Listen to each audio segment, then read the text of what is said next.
Hello and welcome to another episode of the Contractor Grow Show. My name is Mark Lamberth. I'm your host. Today, I'm really excited to speak with John Holt at Pintail Restoration in Houston.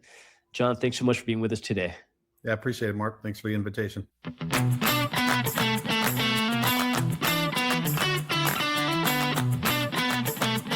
Yeah, so you took time out of your busy schedule. Really love just the story, what you guys are up to. You guys have got a gorgeous website.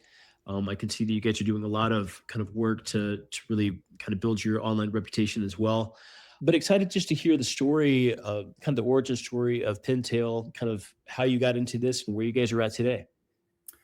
Well, I've been in the restoration business since 2001.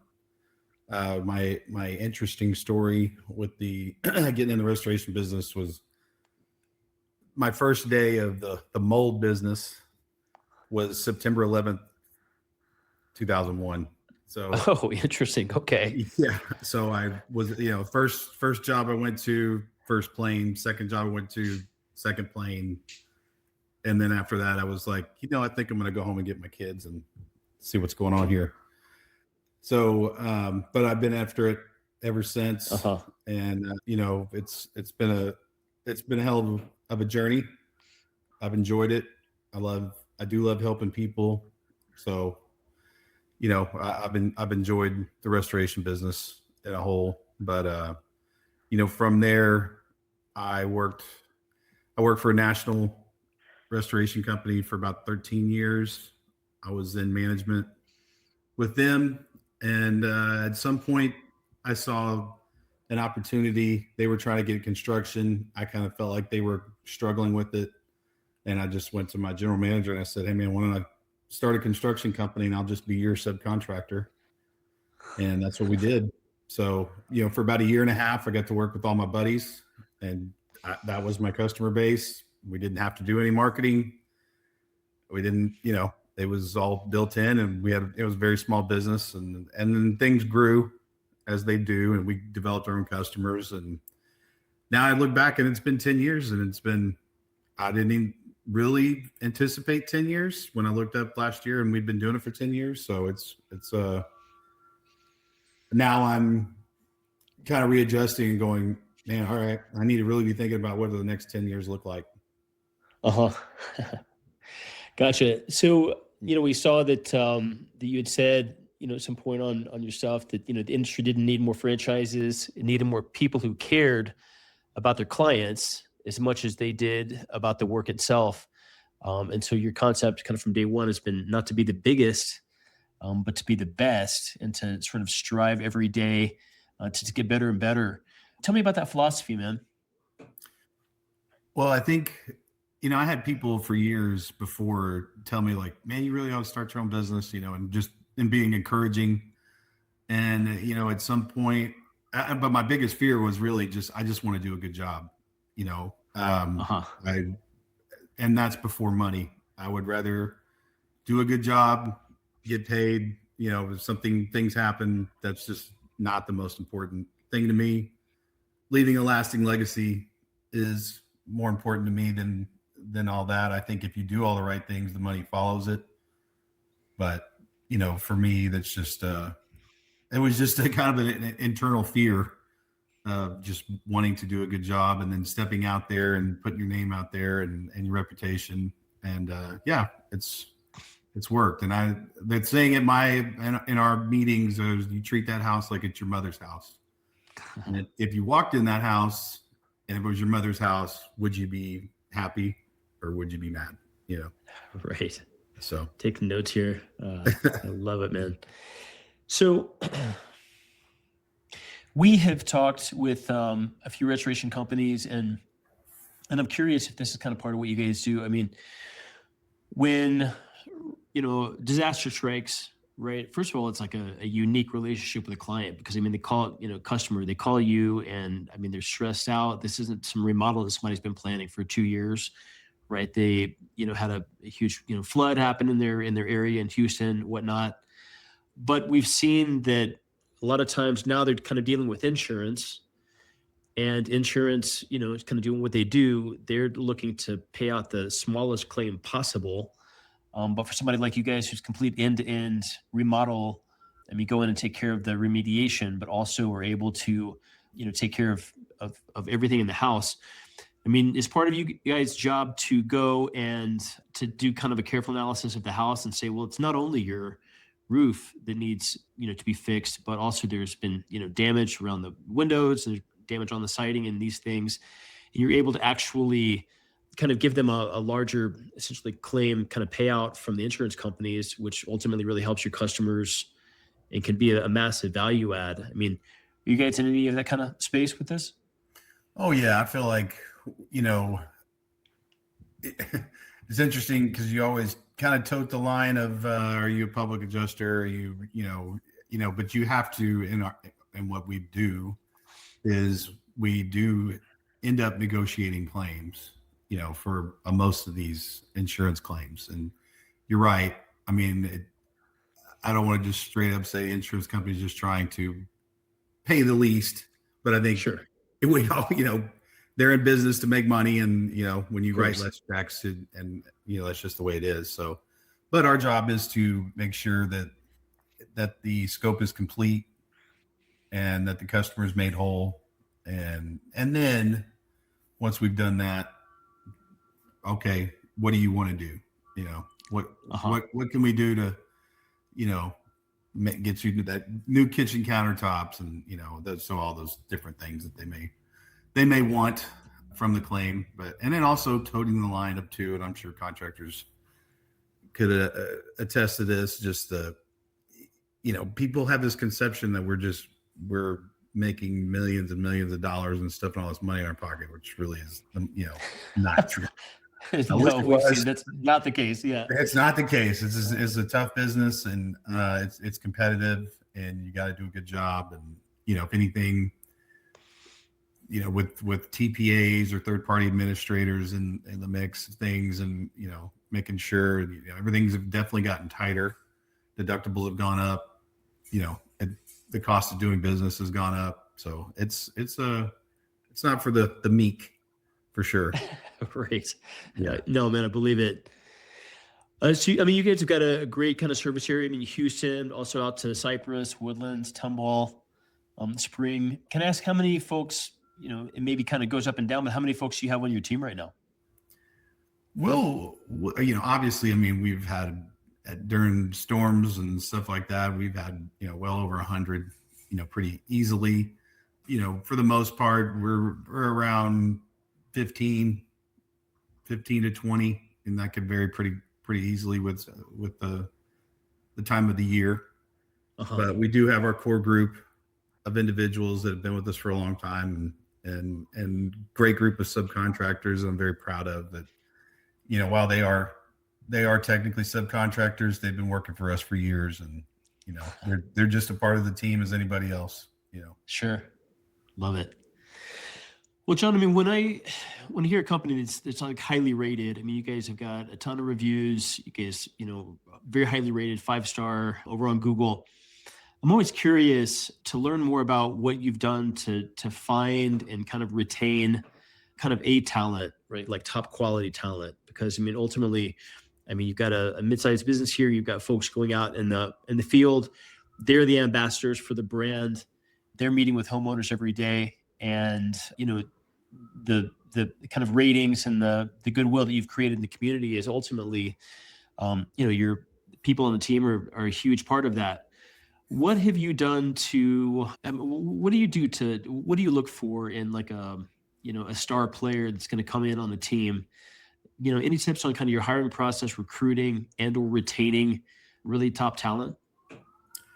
Well, I think it's kind of the same concept of taking care of customers is taking care of employees, and then once you build that reputation, which I've been fortunate to do for, now going on 25 years, people trust that not only we're going to do a good job, we're going to take care of them. We don't mess with their money.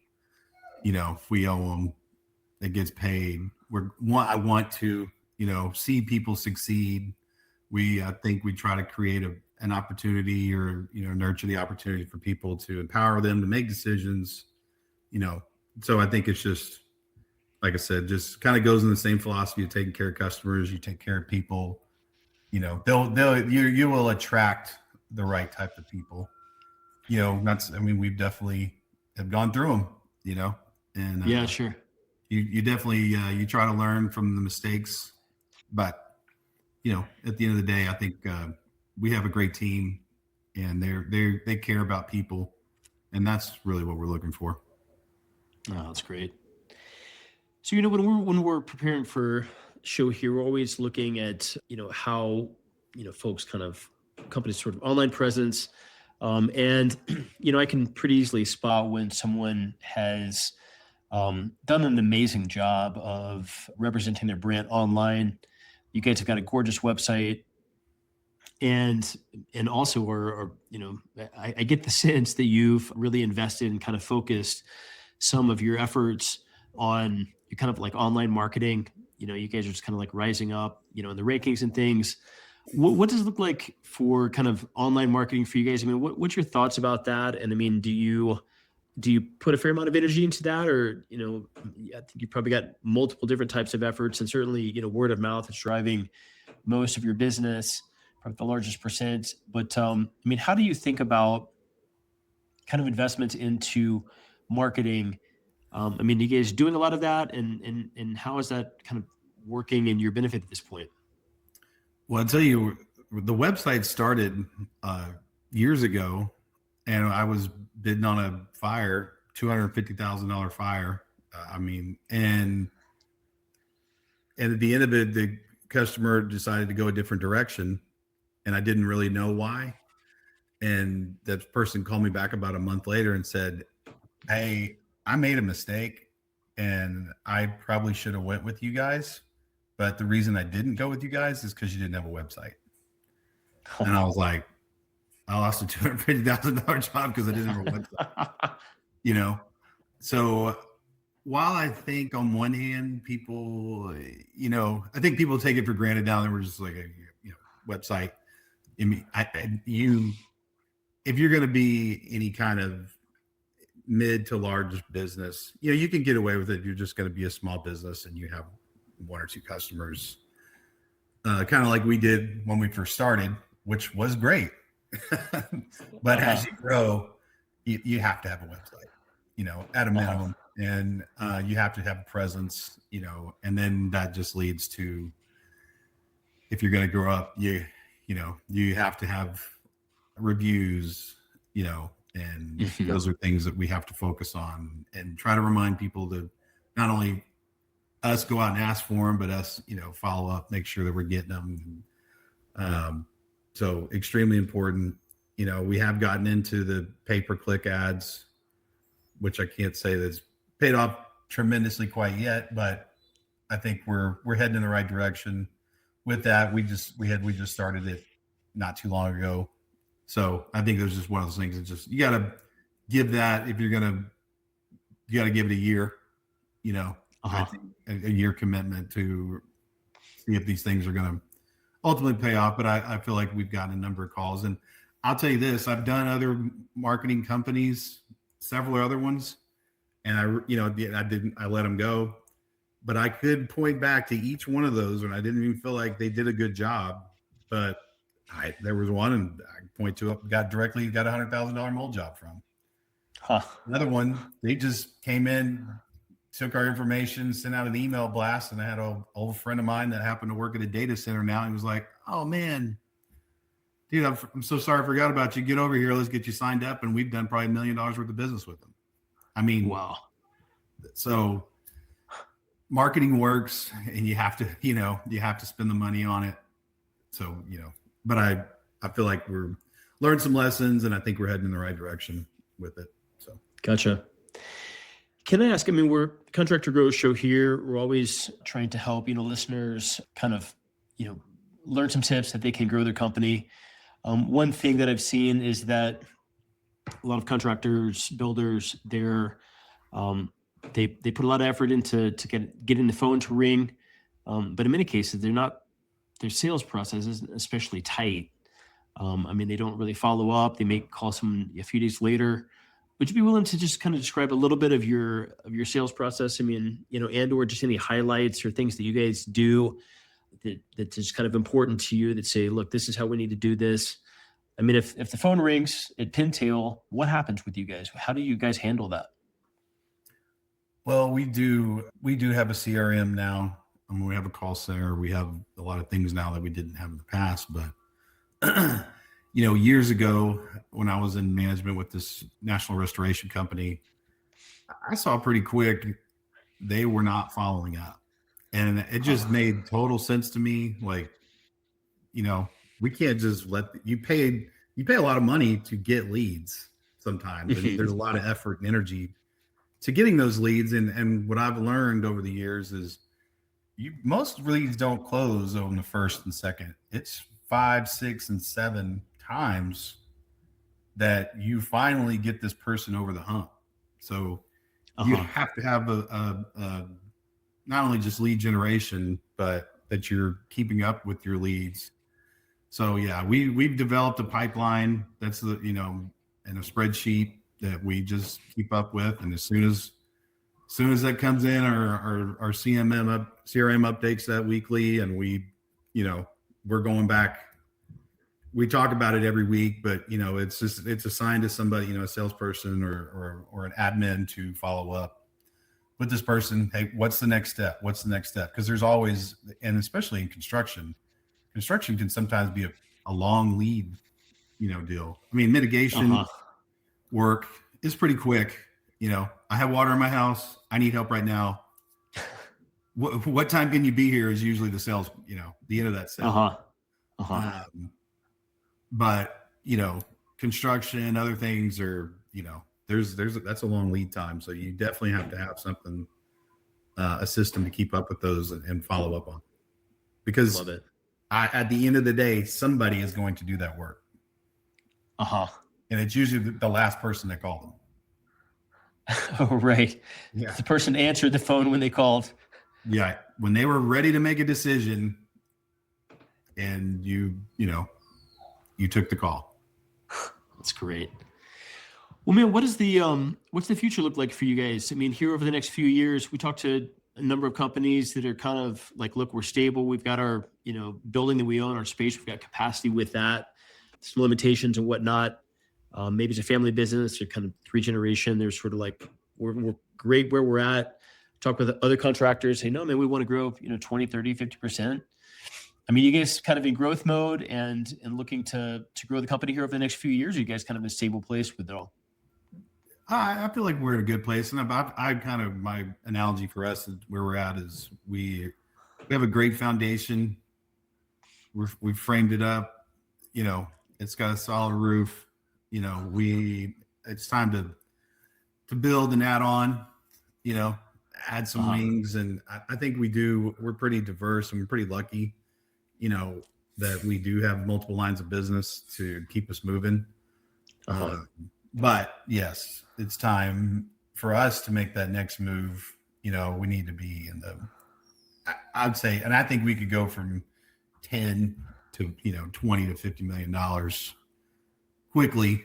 But, I think at every point in your business juncture, when you're trying to make $1 million and be profitable, and then, 2 to 3, and then 3 to 7, and, onwards from there, at every level, you have to learn how to be profitable. So, amazing. Well, fantastic. Well, John, great story, man. Great to get you on the call here and hear what you guys are up to. I mean, I'm taking notes over here, feverish notes. And, it sounds like a leading philosophy is to treat a customer's house like would your mother's house, right? And would you be proud of the work that you're doing for your customers, as proud as you would be working on your mom's house? The website has been key for you guys, right? Lost a big job years ago because of that.